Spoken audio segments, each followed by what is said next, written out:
I do want to thank the Orlando Hamcation for the opportunity to speak to all of you today.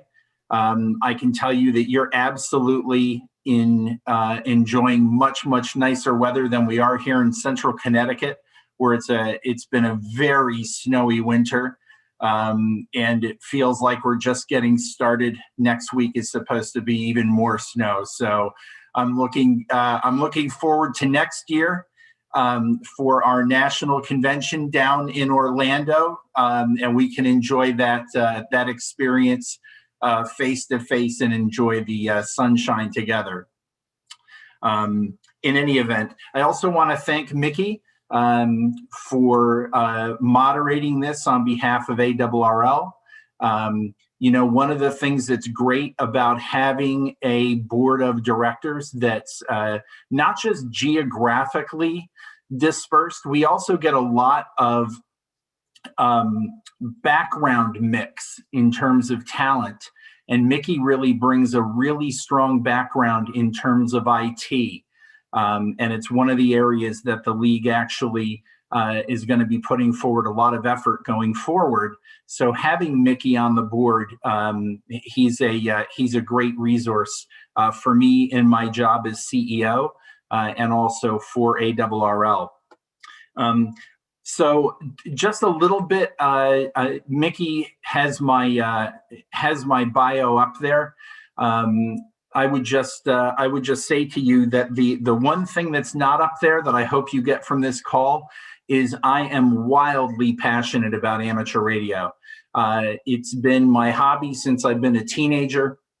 I've said this before and I'll say it again. It's the community where I live.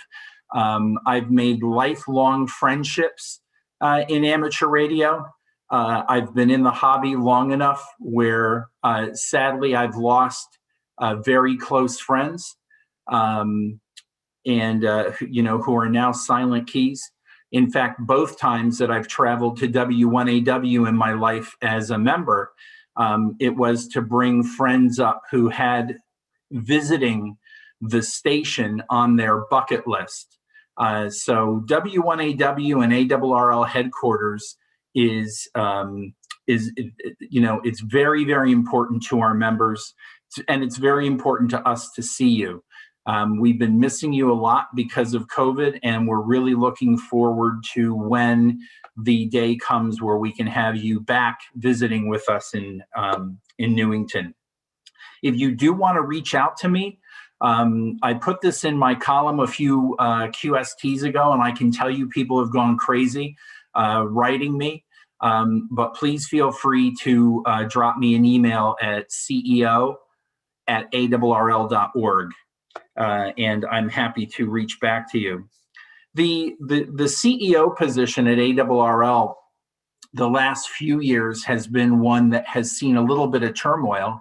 You probably, if you've been a member for a while, you probably know Dave Sumner, K1ZZ, sort of a famous contester, and for decades was really the head of ARRL to the membership. He was the face of ARRL. People got to know him on the air, got to know him at events, and through some of this turmoil. Really the role of CEO needed to be firmed up and I don't want to say redefined, but really focused on running ARRL. In the past, when Dave was CEO, he really focused on advocacy, IARU and international, and there was a COO who ran ARRL. And as time evolved, the job has evolved. And so today, I'm responsible operationally for ARRL. I really don't get involved in governance. I do hold a position on the board. It's not a voting position. I do get involved in committees, also not voting positions. But I hope to be able to bring my experience and really the voice of the membership into those committee meetings and into those board meetings where it's appropriate. When I ran for CEO, my platform, if you will, was the digital transformation of ARRL. For decades, we have been really an outstanding amateur radio publisher on top of managing an association. So in terms of managing the association, we really have the sort of requisite skills and tools that we need to do that. But along the way, I think we became so focused on the timelines of being a publisher and the skills of being a publisher that we've kind of allowed the digital revolution of the internet, if you will, the .com age, not pass us by, but we certainly didn't get on the train the way that we should have. We've experimented with YouTube. We've done videos. We have a few very successful podcasts. We've done some groups, groups.io. So there's a bit of that, but what we've really missed is the social engagement with our members through social media, and we've really missed being able to use video in our communications, in particular when it comes to training and information. So we're in the process now of fixing that. I've done a big outreach to the YouTube community. These are folks I've been watching for years, and I've got a list of 32 actually who I watch on a regular basis. We have engaged two of them. One who I can talk about today is Steve, K5ATA. He is from the Southeast. He's down in Mississippi, not the Southeast Division, but down in the Southeast. And he's a school teacher, and he's bringing to our learning area the skills of doing video, and also the skills required to not just educate youth, but really engage youth, because it's a talent, it's a skill. It's not something that everybody can do. It's not like walking into your club meeting on a Sunday and picking up a coffee and chatting with the group. Being able to communicate and deal with youth is a skill unto itself. So you're going to see a lot of activity in our learning network, which is going on now. You're going to see the launch of the Lifelong Learning Center, or the Learning Center, sort of later in the spring, maybe early summer. We really want to launch it with a lot of content. The idea is not to build a library and only have one shelf of books. So we want it to be a really big launch, and we want to get people, super, super excited about what we're doing. We're doing some work in terms of in-shack computing, station automation. We're working with a group that is using Node-RED, a tool from IBM, to treat your entire shack as an Internet of Things.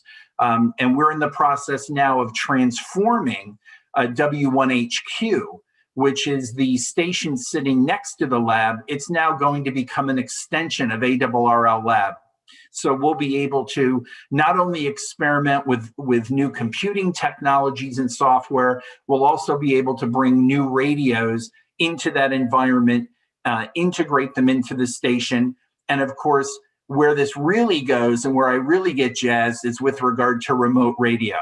There are so many people that want to be able to access their station remotely, or maybe they've got access to a beach house someplace.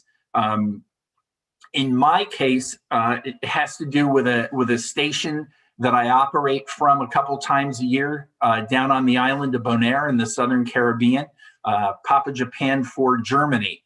And the station has remote access. So it's really exciting to see this digital transformation happening at the league. The direction that we're taking, and a lot of what you're going to see from me in the pages of QST and videos like these, and what the people in headquarters are seeing on a day-to-day basis, is we're really addressing the culture of the league, and we hope that we'll be able to influence the culture of our members and the hobby at large. We're moving much more powerfully into a direction of collaboration. And this is where being a member is so important. As we move forward with areas of collaboration, we are reaching out to our members to get them involved in working groups, to get them involved in content, from a simple video that you may shoot at an event to something substantially more sophisticated in terms of writing an article or a book. We're in the process of putting together a new 5-year strategy for ARRL. And as a part of that strategy, the most important part is the execution. And again, we're going to be reaching out and we're going to be looking for our members to be actively engaged in that. You'll see that if I can get it done this weekend, I'm going to get in big trouble. But my next column is due, and it has to do with ideation, the process of creating ideas, moving them into ARRL, being able to prioritize them, put them together into sort of new ideas and projects, and then create change or create new features or functions within the league in response to what our members are looking for. So those are the things that are coming up. What I would encourage you strongly to do is you'll see at the end of all my columns that I want you to be radioactive. There's lots of ways to do it. You don't have to sit at home and struggle with your home station. You can remote into stations. You can get out and do summits on the air, parks on the air. We have field day coming up. Later tonight, I'm going to be getting on. There's an antique radio event going on this weekend, so I'll be headed into the lab. We've got some old equipment on there. I'll probably be on AM, which I love, by the way. I just love the richness of AM. But all of these things are great because of you guys, our members. We look to engage with you. We love your ideas. We want you to connect with us. You've got a great director in Mickey. He's somebody that you can reach out to. He's super sharp. So, if you come with something that's sort of outside the box, get ready for a conversation, and it'll be a good one too. But also, we want to grow the league. To me, ARRL membership means active. Active hams become members because they understand what the league does. Yes, there are benefits, but it really has to do with the structure and the organization and all of the events, all of the operating, all of the opportunities to be a part of a community and to grow that community is only beneficial for the hobby. So I would just do a little call out for you. If you're a member, great. If you've got a friend who's not a member, maybe talk to them about membership. It's never been a more exciting time to be a ham, and it's never been a more exciting time to be a member. So that's my soapbox speech for today. And let me pass it over to Paul Gilbert. Paul, why don't you take it away? Okay, thank you very much, David, and I appreciate everything you said. And I echo David's call for membership to help us make all this happen. Okay, I'm Paul Gilbert, Kilo Echo 5 Zulu Whiskey KE5ZW. I'm the new Director of Emergency Management, and under my auspices and supervision is the Amateur Radio Emergency Service Program, and I'm going to speak mostly to that. I've had a lot of people asking, where are we going? What are we going to do? how are we going to change? And I'll get to that in just a second. But I know that one of the things on a lot of people's mind is the sunsetting of ARRL Connect. And we are the Emergency Management Committee, although we're not an official committee yet, but we're working on it.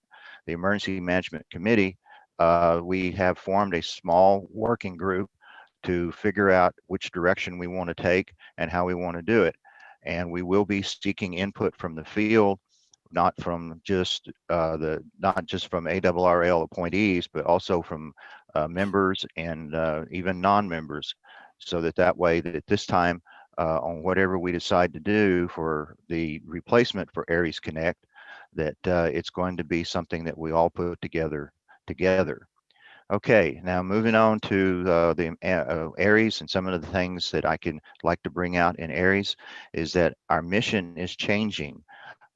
It's becoming less and less to where we are helping run a radio or running a radio for a served agency, and more to where we're helping them do other things other than just on a radio, on amateur radio. So our training needs to be headed in that direction.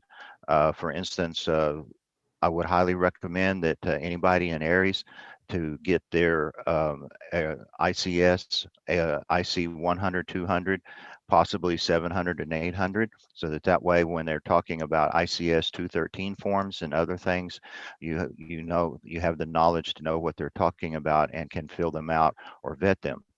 Also, learn what other types of radio systems that our public service served agencies utilize, such as what is trunking, what is UHF, what is public safety communications, and then some of the other things, because that is one of the big things that public safety is having hams do. Is we're not scared of a microphone. Some police and fire are, and so they're handing us a handheld radio on their multi-million-dollar trunking system, and they're getting us to run their to run, like for instance a base station or something like that as part of the EOC operation.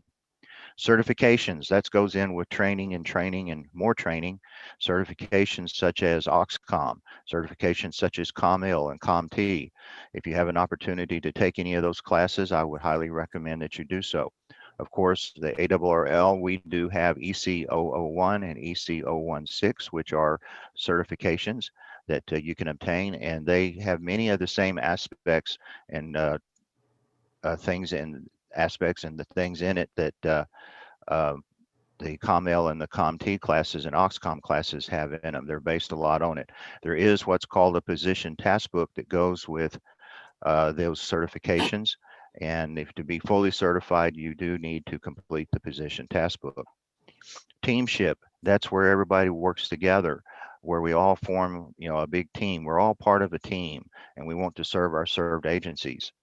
And then that builds relationships between your served agencies and the ARRL group. So everything today is relationships. It's not so much what you know, but who you know. And then we can show them what we know. And the one thing that you need to keep in mind is that we're there to serve those agencies. We're not there to tell them how to run their business, but we're there to help serve their agencies and help them get the job done in protecting the public and the ones that we love. The last thing on this would be outreach, internal and external, and that's where you're out looking for served agencies. And the outreach is very, very important. It's making those relationships. It's making the contacts with the emergency managers and the fire chiefs and the police chiefs. And it could start something as simple as getting to know one of the police officers or one of the firefighters, and it just happens to come up in a conversation one day that they're having some problems with some communications or some such thing, and that's an opportunity to make a relationship. And the last thing that I have is that anytime that anybody has any activations or any interesting stories, please communicate those to us. You can send them to me at Kilo Echo 5 Zulu Whiskey at ARRL.org, or you can send them to Bob Interbitson. And Bob's, I don't have Bob's email address, but he is listed on page 15 in QST. So you would be able to send them to them, and then we could follow up on them. That's about all I have at the moment. I hope there's a few questions here and when Mickey opens up for Q&A. Thank you very much for giving me this opportunity to speak to Hamcation. Hope to see everybody next year. Mickey?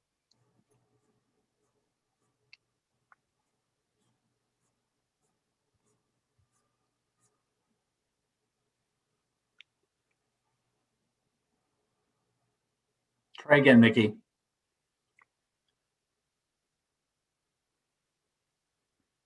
Well, it doesn't appear that Mickey is able to hear us again. All right, it looks like we're still going to. Okay, Mickey, I'm afraid that we still have some issues here with the connection. So let me go ahead and pull up those questions that we have here. I've actually got 3 that I can answer pretty quick if you'd like me to run with it. That would be wonderful. And also, I just didn't know if you had noticed that Bob did include his email address. Yeah, Bob, November Quebec 1 radio at ARRL.org.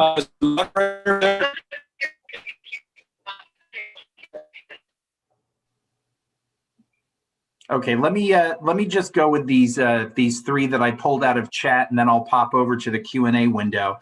Let me start with Rabbi Stanway, K2 Charlie Yankee Sugar. We're very sorry that you swang by ARRL headquarters and couldn't come in. We're not there yet, but we're happy that you were able to swing by, get a chance to look at W1AW. You know, my thing coming into work every day is to see those beautiful towers and those antenna stacks that are there. You know, the sunshine hitting those in the morning, you know, you can't be a ham and not get excited by that view. David, KB5EXY just came back to the hobby after 37 years. And listen, I get it. You know, not everybody's into the new digital modes, you know, the whole FT8, FT4, JT65. For you, it's more important to be able to chat with folks and really use the technology to feel like you're, you know, among friends, being, you know, you're a part of the community. The thing that I would say to you about ARRL right now is there are a couple of things. One of the really great things that's happening with us, and you should keep an eye on, is the work that we're doing with the Learning Network, both on our YouTube channel, ARRL HQ, and once you come into the website and you're able to get in and take a look at the videos that we're doing. They're very topical. They're right sort of at front of mind. The other thing that's really great is, you know, and I don't want to make this an announcement or who we're involving or all the rest of it, but you should just know that we've been very focused on bringing back a really well-produced set of videos for licensing.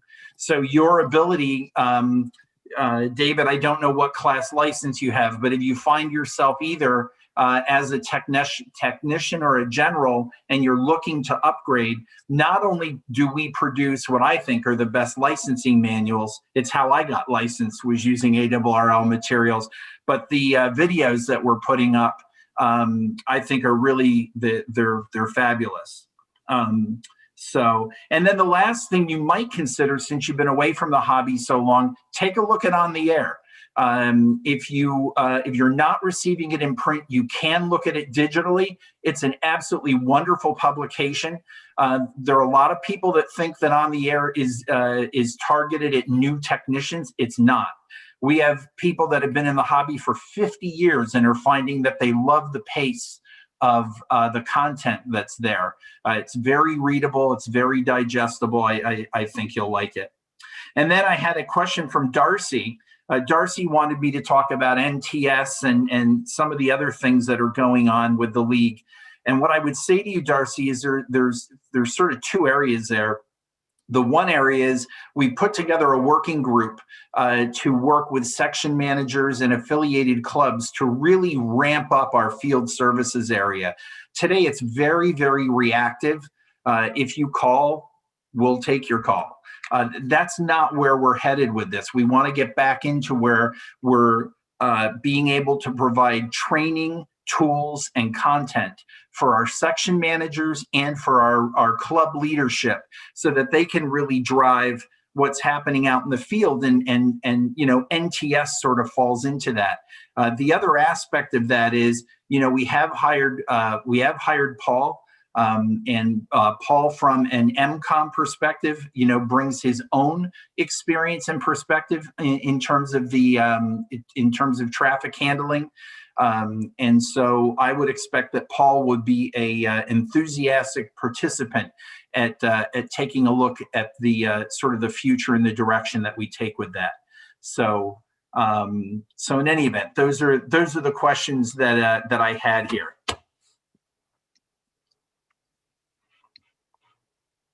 Okay, I'll take a few questions here.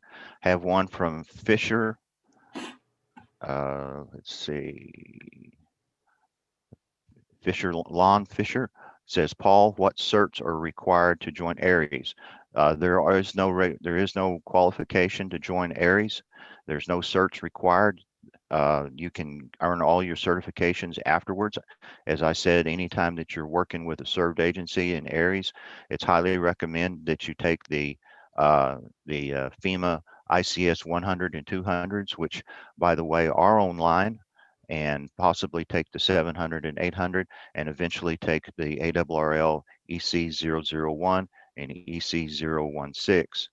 The 016 is very inclusive, and it does have quite a few pre-qualifications, but they're all obtainable online through the FEMA website. Just do a Google on IC 100 or IC 200, and you can find the links to those certifications. Okay, Louis Rubens, I addressed your question. Yes, you can take the various tests for the IC classes or the IC certifications online. The test for the EC 016 class is also online, and so is the 001 class. Let's see. There was another one over here pertaining to Red Cross. Let me get over to the chat window right quick. Richard Newton, do you have any insight as to the rumors of Red Cross doing away with their radios and just turning to ARRL and Oxcom for support? I don't have any insight.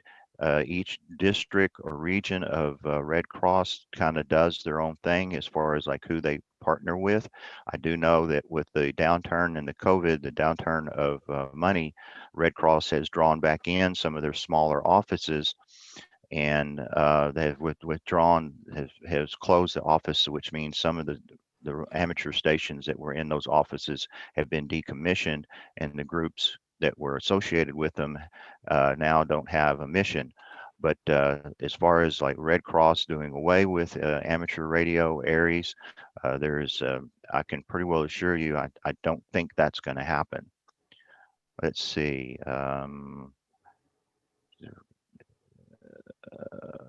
Paul, from Donald, where can I get information on ARRL on ARRL? Go to ARRL.org and go up to the top right hand corner, and in the keyword area, just put the letters ARES, Amateur Radio Emergency Services, and you're Googling our website, and you'll get lots of information. Also on the left hand side, up on the top in the panels, there is the public service panel. You can go into it, and then on the left hand side there's some drop down boxes that specifically list ARRL, and you can go over to that, and it has a very good listing of information on ARRL. And I think that's about it as far as direct questions to me. David, did you have anything else? Yeah, I captured a couple other things that are on there. First of all, I want to say thank you to Jason, who just renewed. Thanks for letting everybody know that you just did that. Javon, in terms of on the air for unlicensed hams, listen, it's a great idea. I think what we really want to be focused on is using our YouTube channel. And one of the other things that we've done is that Bob NQ1R has been working with a youth program, actually with a couple of college kids now, a brother and sister, down your way, in terms of not an amateur radio kit to get started, but actually just radio fundamentals, just to learn a little bit about how radio works. And what we'd really like to do is we'd really like to get folks tempted and excited about the hobby, and then to grab that technician licensing guide and get their tech. You know, the technician license is kind of within the reach of everyone, and so you know, being able to get them into the hobby and then start to show them all the different paths that they can take within the hobby, I think is really important. There were a couple of questions. One seemed a little heated. The other one was just sort of a general question about the Parity Act. Now, I'll speak frankly. The Parity Act has never stopped being worked on.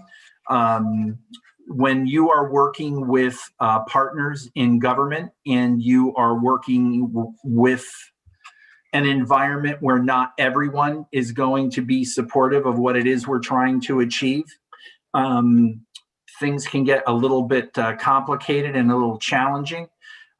It was certainly discussed at the board meeting about the fact that that members are still very, very interested in the work that we're doing with regard to parity. What I would suggest to you are two things. First of all, the people that we need to work with have had their hands busy, meaning Washington. It's been very difficult to get on anyone's radar to have any meaningful discussions.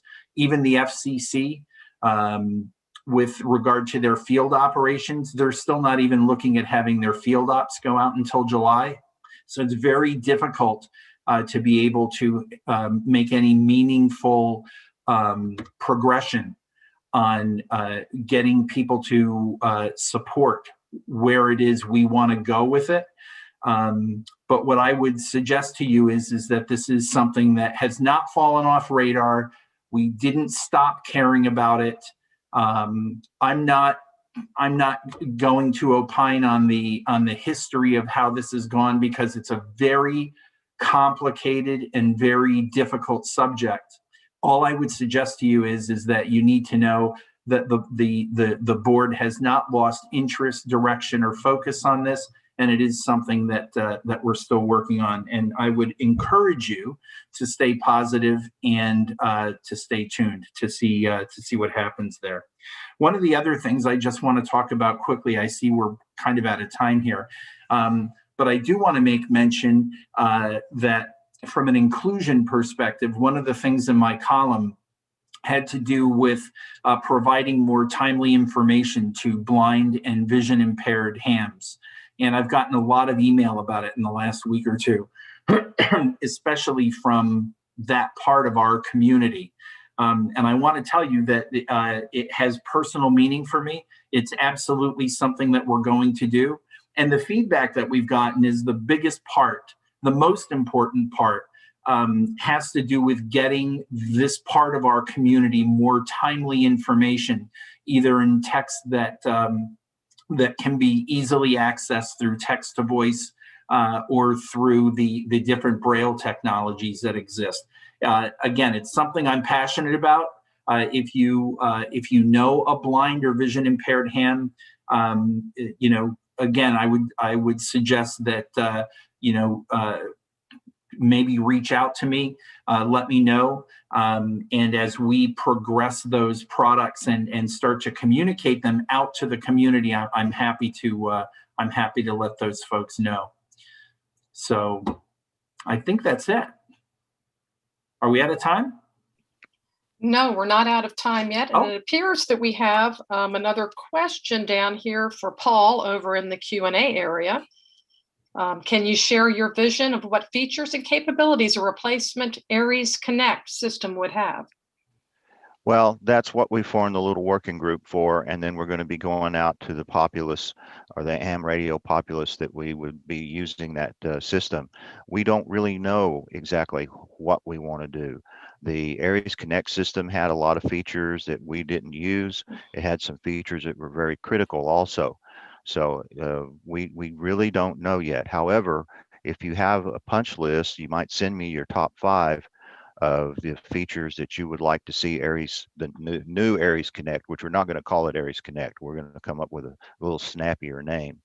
And but send me a punch list of your top 5, and we will definitely put that in our database of feature capabilities, requested capabilities. So Paul, could you just remind everyone of what your email is so that they Yes. can go ahead and send you that punch list? Yes, ma'am. It's Kilo Echo 5 Zulu Whiskey at ARRL.org. All right. Are there any other questions that we have? I think there were quite a few items that were in the chat, but I think that you gentlemen covered most of them. I don't see anything else here in the Q&A. So I just want to thank you, Mickey.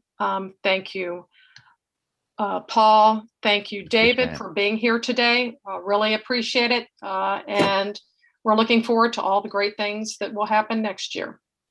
And we'll see you next year. Indeed. Yes, Thanks, everyone. Thank you. Thank you so much, everyone. Goodbye. Thanks, Mickey. Yep. See you later.